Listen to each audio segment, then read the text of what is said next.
Hey guys, and welcome back to my channel. My name is Molly Kate, but I go by Roam the World Girl on Instagram and YouTube. And today I'm here to tell you how to get free accommodation while you're traveling, because accommodation's expensive and it sucks. First though, if you like this video at the end, please like it and share it. Also, if you want to keep going on this journey with me, please subscribe to my channel, and let's get started. I'll give you some pros and cons to everything I tell you today about each site, and hopefully that'll help you decide a little bit what's best for you. I will put the links to all of these websites in the description below, so don't worry, don't panic. Alright, so the first one that I'll tell you guys about is called Couchsurfing. So many of you know about it. It's the one that I use the most. Overall, it seems to work pretty well for me. The pros of Couchsurfing are that it's reached a huge community around the world. It's offered in nearly every country. So many people know of Couchsurfing. It's super user-friendly. You can also filter your hosts out so that you can say there's two of you. You put a filter saying that they need to be able to accept two people, and it filters out all the hosts that can accept two people. It's really nice. It cuts everything down for you. You can also filter it by response rate, which is what I always do. So I always put on the filter people who have been logged on in the last week, or people who have a high response rate, and that way I have a higher chance of getting a response than someone who has like a 0% response rate. You just don't want to ask somebody with a 0% response rate because you probably won't get a response. Another awesome pro to Couchsurfing is that it's not just stay, there's also this option of meetups. So it's like people who are in the Couchsurfing community who want to meet up in whatever the city they're in just to hang out. It's not for a stay. I actually did this in Tokyo. I ended up meeting up with like 4 different people that all of us found each other on Couchsurfing, and we like explored all night and went out and had a couple drinks, and like it was just a good time. I got to meet another girl from the USA, someone from Japan, and I think the other guy was from Denmark. Not positive, but I think he's from Denmark. But yeah, really good time, and it's cool they offer that service. Sometimes the meetups can be kind of weird. I had one guy who wanted to meet up and just cut straight to the point, asking me if we were meeting up under the intentions of getting together, and I was very taken aback and was like, no, that's not appropriate at all. This is Couchsurfing. It's a community for meeting people, not for Tinder. So please don't use it as Tinder if you ever use Couchsurfing, because you're totally ruining it for everybody. But anyway, the cons of Couchsurfing are that sometimes I do have trouble with response rate. Also, you have to ask several hosts because sometimes people are busy, sometimes people are already hosting.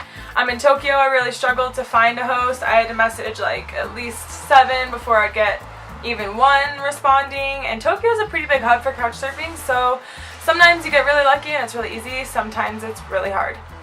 The second accommodation that I'll tell you about is a website called Global Freeloaders. The pros of global freeloaders. The biggest pro of global freeloaders.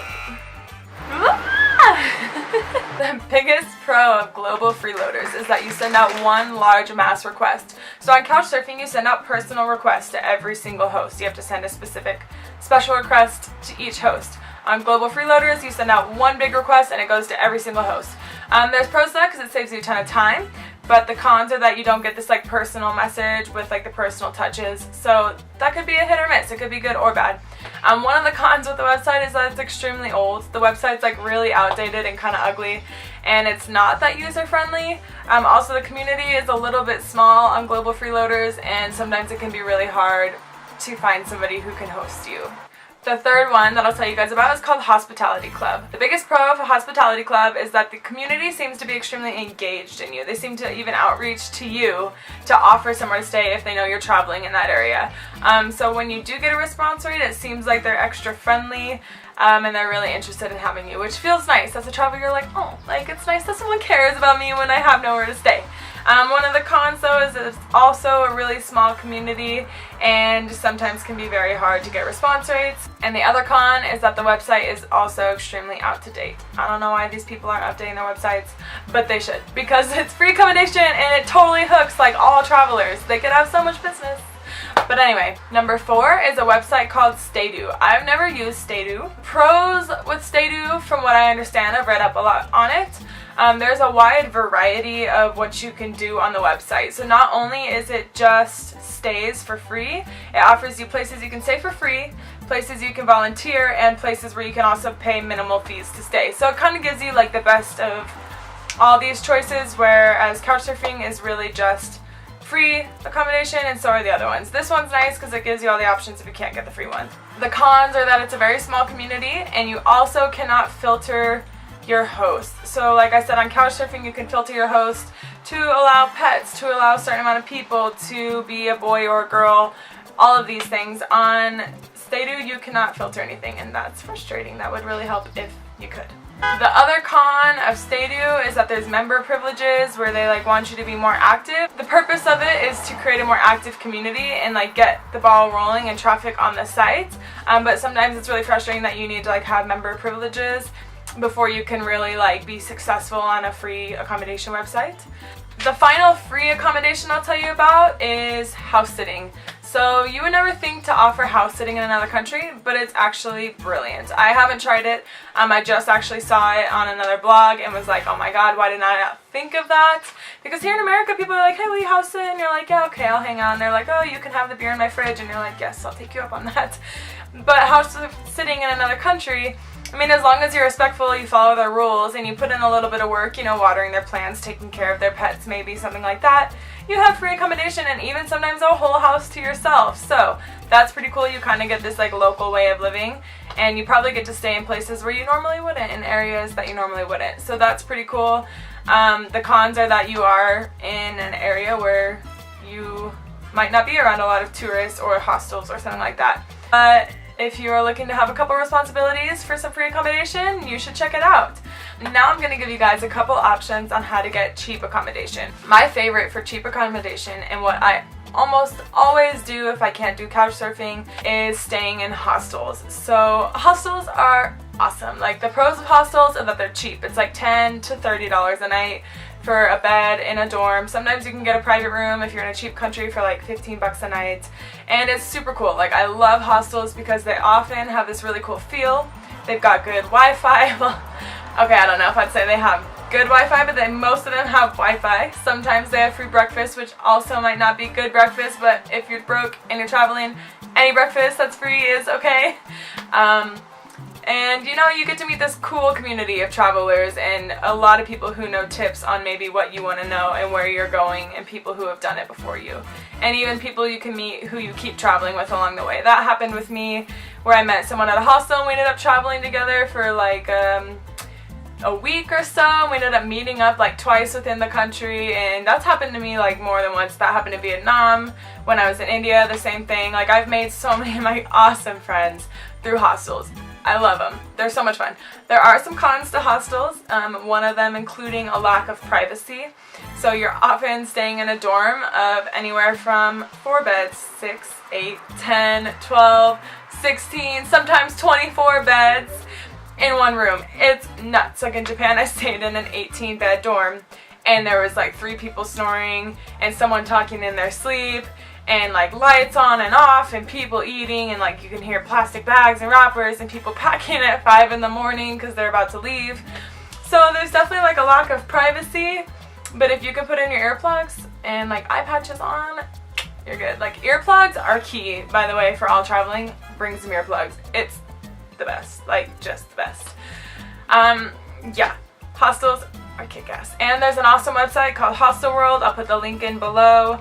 But Hostelworld has been really good to me, and I always book my hostels ahead of time, almost always, because often when you walk in an area where there's a bunch of hostels, you can find really good ones for really cheap, but sometimes Hostelworld and like Booking.com will offer cheaper prices than what the hostel itself is offering to people who walk in. So I always try to do Hostelworld first and check it out, get reviews on the hostels, say, like, a lot of the reviews talk about how strong the Wi-Fi is, if that's important to you, or if there's hot water. This is like, for a lot of developing countries, a lot of times people struggle finding hot water or filtered water to drink, or really anything like that. So it's awesome because these websites allow you to review the hostels and look up reviews. It's cool. The next one I'm going to tell you about is called Monastery Stays. I've never tried this. I was really intrigued by it. It stays within Europe at monasteries. So you do have to pay for them, but it's still cheaper than finding a hotel, and you get this really unique experience of staying at a monastery. That might catch a lot of people's attention. It may be a con for some people, but it is religious. Some people might not want that connection to religion, but regardless, I read several reviews on their website, and so many people just loved it. They just said like it was beautiful and the experience was so great, and at some monasteries the nuns were so kind to them and all this stuff. So it's really cool. It's a cool community, and it's a really cool way of seeing the world and getting a really unique stay. So check out monastery stays all through Europe. The photos look amazing, so who knows. The last and final one, which I'm sure almost everyone knows about at this point, is Airbnb. Airbnb is awesome. I absolutely love it. One of the pros to Airbnb is that you get to just stay in such unique homes in really cool, like, local areas. You know, you get to stay out of the normal hotel realm, hostel realm. You get your private space a lot of the time, even if it's just a room in a house, or sometimes you get the whole house. My best experience with Airbnb was a $35 a night flat in Kuala Lumpur. It was a 28th floor flat that looked over the entire city, and it had a 37th floor infinity pool, all for $35 a night. I mentioned it in my last video as well. Like, it was truly just like a killer experience. So, I love Airbnb. I've had really great experiences every single time, and it's nice, professional, private. It's just good. Also, when you first sign up for Airbnb, I believe you get some sort of discount on your first stay, and also if you recommend Airbnb to somebody, I think you get like $20 off your next purchase if they sign up for Airbnb too and book something.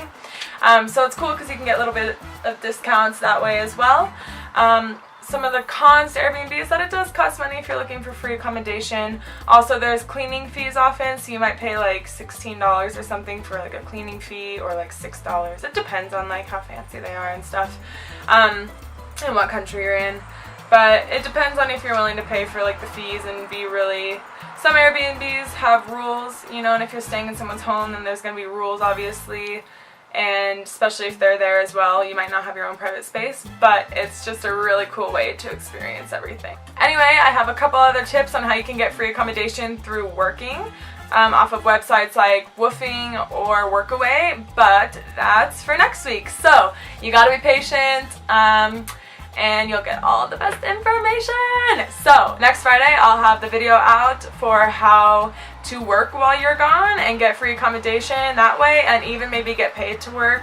Plus you gain these really awesome experiences, meeting super cool people and getting a really local feel and experience. So anyway, once again, my name is Roam the World Girl on Instagram and here on YouTube. Please subscribe to my channel and like this and share it, and that's it. Okay, have the best day ever. I'm sorry I'm late on posting this. Life's been crazy.